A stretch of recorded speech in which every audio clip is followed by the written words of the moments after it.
Kiai Haji Muhammad Dimyati atau dikenal dengan Abuya Dimyati adalah sosok yang karismatik. Beliau dikenal sebagai pengamal tarekat Syaziliyah dan melahirkan banyak santri berkelas. Abuya, begitu orang memanggilnya. Nama lengkapnya adalah Muhammad Dimyati bin Syekh Muhammad Amin. Dikenal sebagai ulama yang sangat karismatik. Muridnya ribuan dan tersebar hingga mancanegara.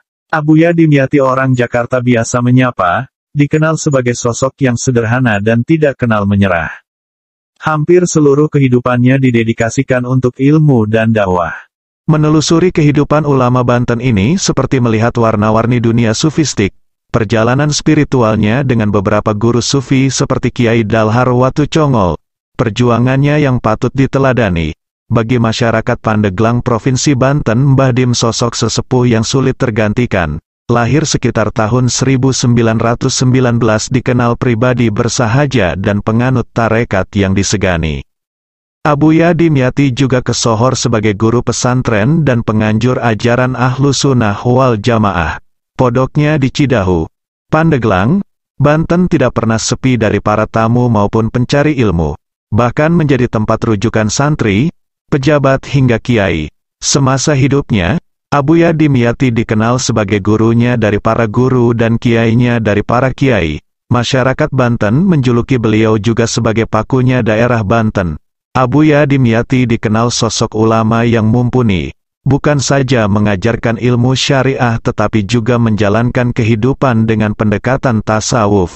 Abuya dikenal sebagai penganut tarekat Naksabandiyah Qadiriyah. Tidak salah kalau sampai sekarang telah mempunyai ribuan murid. Mereka tersebar di seluruh penjuru tanah air bahkan luar negeri. Sewaktu masih hidup, pesantrennya tidak pernah sepi dari kegiatan mengaji. Bahkan Abuya Dimyati mempunyai majelis khusus yang namanya Majelis Seng. Hal ini diambil dijuluki seperti ini karena tiap dinding dari tempat pengajian sebagian besar terbuat dari seng. Di tempat ini pula Abuya Dimyati menerima tamu-tamu penting seperti pejabat pemerintah maupun para petinggi negeri. Majelis seng inilah yang kemudian dipakainya untuk pengajian sehari-hari semenjak kebakaran hingga sampai wafatnya. Lahir dari pasangan Haji Amin dan Hajah Rukayah sejak kecil memang sudah menampakkan kecerdasannya dan kesalihannya. Beliau belajar dari satu pesantren ke pesantren seperti pesantren Cadasari, Kadu Pesing Pandeglang, kemudian ke pesantren di Pelamunan hingga Pleret Cirebon. Abuya berguru pada ulama-ulama sepuh di Tanah Jawa, di antaranya Abuya Abdul Kalim, Abuya Mukri Abdul Hamid, Mama Sempur, Mbah Dalhar Watu Congol, Mbah Nawawi Jejeran Jogja, Mbah Hozin Bendopare, Mbah Baidowi Lasem, Mbah Rukyat Kaliwungu dan masih banyak lagi. Kesemua guru-guru beliau bermuara pada Syekh Nawawi Al-Bantani. Kata Abuya, para kiai sepuh tersebut adalah memiliki kriteria kehilafahan atau mursyid sempurna. Setelah Abuya berguru, tak lama kemudian para kiai sepuh wafat. Ketika mondok di Watu Congol, Abuya sudah diminta untuk mengajar oleh Mbah Dalhar. Satu kisah unik ketika Abuya datang pertama ke Watu Congol, Mbah Dalhar memberi kabar kepada santri-santri besok akan datang kitab banyak.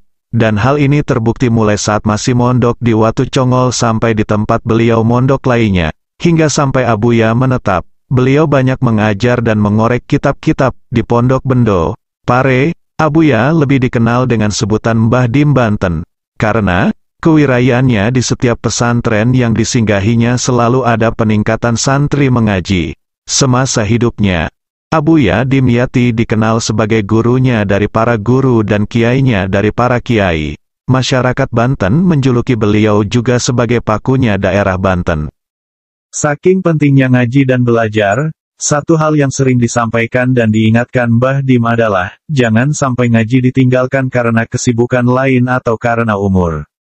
Pesan ini sering diulang-ulang, seolah-olah Mbah Dim ingin memberikan tekanan khusus, jangan sampai ngaji ditinggal meskipun dunia runtuh 1000 kali. Salah satu cerita karomah yang diceritakan Gus Munir adalah, di mana ada seorang kiai dari Jawa yang pergi ke makam Syekh Abdul Qadir Al-Jailani di Irak. Ketika itu, kiai tersebut merasa sangat bangga karena banyak kiai di Indonesia paling jauh mereka ziarah adalah makam Nabi Muhammad SAW. Akan tetapi dia dapat menziarahi sampai ke makam Syekh Abdul Qadir Al-Jailani. Ketika sampai di makam tersebut, maka penjaga makam bertanya padanya, "Dari mana kamu?" Dengan bahasa Arab. Si kiai menjawab, "Dari Indonesia." Maka penjaganya langsung bilang, "Oh, di sini ada setiap malam Jumat seorang ulama Indonesia yang kalau datang ziarah dan duduk saja depan makam, maka segenap penziarah akan diam dan menghormati beliau. Beliau membaca Al-Quran, maka penziarah lain akan meneruskan bacaan mereka." Banyak lagi karomah yang dimiliki Abuya Dimyati, seperti akan berangkat ke pesantren ke daerah Jawa. Waktu itu kereta tidak mau jalan, semua teknisi memeriksa mesin dan tidak ada yang rusak, tetapi ketika Abuya Dimyati datang karena telat kereta tiba-tiba jalan. Di balik kemasyhuran nama Abuya, beliau adalah orang yang sederhana dan bersahaja. Kalau melihat wajah beliau terasa ada perasaan adem dan tenteram di hati orang yang melihatnya. Abuya Dimyati menempuh jalan spiritual yang unik. Beliau secara tegas menyeru, "Tarika aing mah ngaji," atau jalan saya adalah ngaji. Sebab, tinggi rendahnya derajat keulamaan seseorang bisa dilihat dari bagaimana ia memberi penghargaan terhadap ilmu. Sebagaimana yang termaktub dalam surat Al-Mujadilah ayat 11, bahwa Allah akan meninggikan orang-orang yang beriman dan orang-orang yang diberi ilmu pengetahuan. Dipertegas lagi dalam hadits Nabi, al-ulama warasatul anbiya, para ulama adalah pewaris para nabi. Ngaji sebagai sarana pewarisan ilmu. Melalui ngaji, sunnah dan keteladanan Nabi diajarkan. Melalui ngaji, tradisi para sahabat dan tabi'in diwariskan. Ilmu adalah suatu keistimewaan yang menjadikan manusia unggul atas makhluk lain guna menjalankan fungsi kekhalifahannya. Dibanding dengan ulama kebanyakan, Abuya Dimyati ini menempuh jalan spiritual yang unik. Dalam setiap perjalanan menuntut ilmu dari pesantren yang satu ke pesantren yang lain selalu dengan kegiatan Abuya mengaji dan mengajar. Hal ini pun diterapkan kepada para santri. Dikenal sebagai ulama yang komplit karena tidak hanya mampu mengajar kitab tetapi juga dalam ilmu seni kaligrafi atau khat. Dalam seni kaligrafi ini, Abuya mengajarkan semua jenis kaligrafi. Selain itu juga sangat mahir dalam ilmu membaca Al-Quran. Bagi Abuya hidup adalah ibadah. Tidak salah kalau Kiai Haji Dimyati Kaliwungu, Kendala Jawa Tengah pernah berucap bahwa belum pernah seorang kiai yang ibadahnya luar biasa. Menurutnya selama berada di Kaliwungu tidak pernah menyia-nyiakan waktu. Sejak pukul 6 pagi sudah mengajar hingga jam 11 siang, setelah istirahat sejenak selepas zuhur langsung mengajar lagi hingga asyar. Selesai sholat asyar mengajar lagi hingga maghrib. Kemudian wirid hingga isya. Sehabis itu mengaji lagi hingga pukul 12 malam. Setelah itu melakukan qiyamul lail hingga subuh. Di sisi lain ada sebuah kisah menarik. Ketika bermaksud mengaji di Kiai Haji Baidowi, Lasem. Ketika bertemu dengannya, Abuya malah disuruh pulang. Namun Abuya justru semakin menggebu-gebu untuk menuntut ilmu. Sampai akhirnya kiai karismatik itu menjawab, "Saya tidak punya ilmu apa-apa." Sampai pada satu kesempatan, Abuya Dimyati memohon diwarisi tarikah. Kiai Haji Baidowi pun menjawab, "Mbah Dim, zikir itu sudah termaktub dalam kitab, begitu pula dengan selawat, silahkan memuat sendiri saja, saya tidak bisa apa-apa, karena tarekat itu adalah sebuah watsifah yang terdiri dari zikir dan selawat." Jawaban tersebut justru membuat Abuya Dimyati penasaran. Untuk kesekian kalinya dirinya memohon kepada Kiai Haji Baidowi. Pada akhirnya Kiai Baidowi menyuruh Abuya untuk sholat istihoroh. Setelah melaksanakan sholat tersebut sebanyak 3 kali, akhirnya Abuya mendatangi Kiai Haji Baidowi yang kemudian diijazahi tarikat Asis Syaziliyah. Mahdim dikenal sebagai salah satu orang yang sangat teguh pendiriannya. Sampai-sampai karena keteguhannya ini pernah dipenjara pada zaman Orde Baru. Pada tahun 1977 Abuya sempat difitnah dan dimasukkan ke dalam penjara. Hal ini disebabkan Abuya sangat berbeda prinsip dengan pemerintah ketika terjadi pemilu tahun tersebut.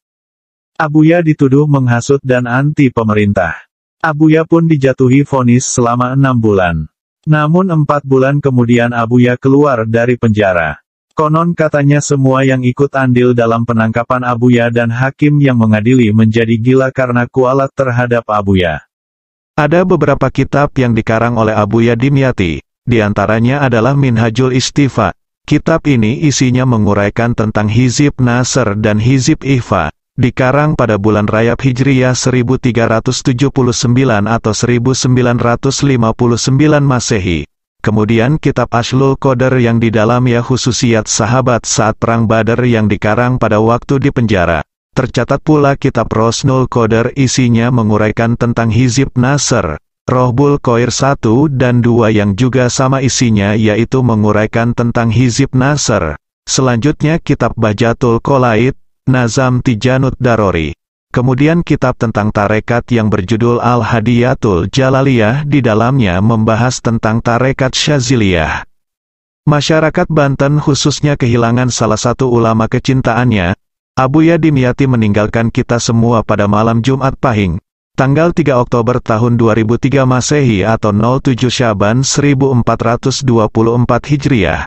Sekitar pukul 3 malam umat muslim, khususnya warga Nahdlatul Ulama telah kehilangan salah seorang ulamanya, Kiai Haji Muhammad Dimyati bin Kiai Haji Muhammad Amin Al-Bantani, di Cidahu, Cadasari, Pandeglang, Banten dalam usia 78 tahun. Demikian sedikit kisah dari Abuya Dimyati, semoga menambah rasa mahabbah kita kepada para ulama. Terima kasih. Assalamualaikum.